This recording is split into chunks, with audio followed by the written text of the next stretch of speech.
Fala galerinha, boa tarde, bom dia, boa noite, não sei o horário que você está vendo o vídeo, tudo beleza com vocês? Bem-vindo ao nosso canal Matemática Meuzinho, para quem está vendo pela primeira vez, vem com a gente que é sucesso. Sou o professor Marcos Rodrigo, professor de matemática, logicamente. Vamos lá, hoje vamos falar um pouco sobre a identificação e a análise de ângulos formados a partir da intersecção de uma reta em outras retas que são paralelas. Como está aqui no quadro, ó. Eu tenho uma reta R e tenho uma reta S. E tenho outra reta transversal que intersecta RS, tá? Formando então alguns ângulos, no qual eu numerei. Ó, 1, 2, 3, 4, 5, 6, 7, 8. Beleza?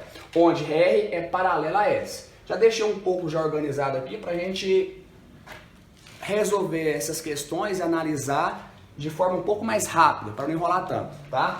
Então vamos começar a brincadeira então, ó. Você pode observar que eu tenho alguns ângulos formados a partir dessa intersecção dessa reta T, né? A partir daqui eu tenho algumas relações que é comum e é válida apenas para as retas transversais que intersectam retas paralelas. Mas o que vem a ser uma reta paralela mesmo? Vocês lembram, meninos?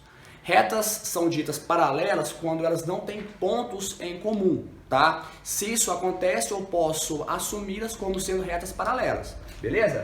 Então vamos lá então, ó. Vamos pensar o seguinte, fazer algumas análises. Olha aqui, eu tenho esse ângulo 1.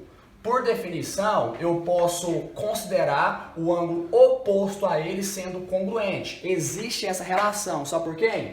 Por essa coisa aqui, ó, OPV, que significa o quê? Oposto pelo vértice, ou seja, o ângulo oposto a ele é congruente. Se isso é válido, isso acontece, então esse ângulo 1 é congruente a 3, assim como o ângulo 2 é congruente a 4, né? Isso acontece. Utilizando analogamente essa análise, eu posso fazer a mesma coisa com os outros ângulos. Esse ângulo 5 é congruente a 7 e esse ângulo 6 é congruente a 8. Aí você olha para esses arcos aqui e pensa, mas espera aí, como assim esse ângulo 1 é congruente ao 3? Aí eu venho cá e te mostro aqui, ó. Vamos pensar nesses dois ângulos aqui. Esse ângulo aqui é de 60 e esse aqui também é de 60. Aí você olha assim, ó, olha, mas essas medidas estão diferentes. Não está não, pessoal, é só a questão da distância desse arco do vértice, tá? Essa distância aqui, ó, não é a mesma dessa distância até esse arco. Se tivesse a mesma distância, essa medida aqui seria comum, tá? Mas a medida angular é a mesma, ou seja, isso aqui vale 60, aqui também vale 60, beleza? Isso é válido para aqui, ó. Essa medida é uma medida alfa que eu não conheço, aqui também é alfa, tá? Tem a mesma medida angular. Agora, disso aqui, vamos tirar algumas relações importantes, pessoal. Vamos pensar o seguinte, ó. Esse ângulo 1, ele vai ser congruente a esse ângulo 5, porque essas duas retas são paralelas e eu tenho essa transversal, eu posso assumir essa relação de igualdade, de congruência. Esse 1 é congruente a 5. Mas espera aí, se 1 é congruente a 5 e o 3 é congruente a 1, eu posso concluir também que o 5 é congruente a quem? Congruente a 3. Da mesma forma, sabendo que o 5 é congruente a 7, eu posso concluir que o 3 também é congruente a 7. Ou seja, eu tenho outra relação de congruência, uma relação de igualdade aqui, né? Da mesma forma, eu faço com o 2 sendo congruente com o 4, e o 4 sendo congruente com quem? Sendo congruente com o 6 e pelo OPV congruente também a 8.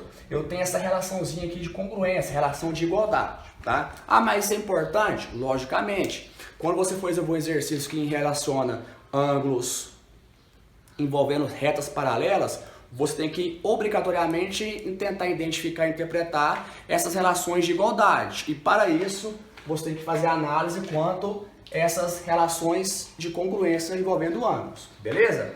Agora olha aqui, ó, outra informação importante é o seguinte, os ângulos formados relacionado a essa reta R com essa reta T, vai me formar um ângulo de 360 graus, né? Porque é uma circunferência, então eu posso assumir isso. Agora aqui, ó, esse ângulo 1 somado com esse ângulo 2, isso é igual a 180, então já tenho outra relação de igualdade. Mas espera aí, esse 2 ele é congruente ao 4.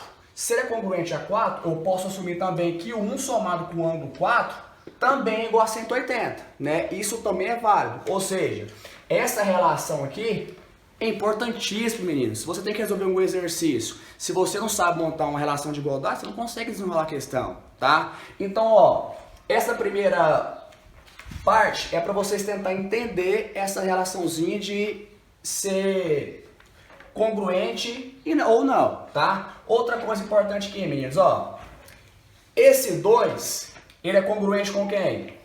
Ele é congruente com o 8, não é isso? Ó, o 2, ele é congruente com o 8. Se você observar, esse ângulo 2, ele está externo à reta R, e esse 8 está externo à reta S.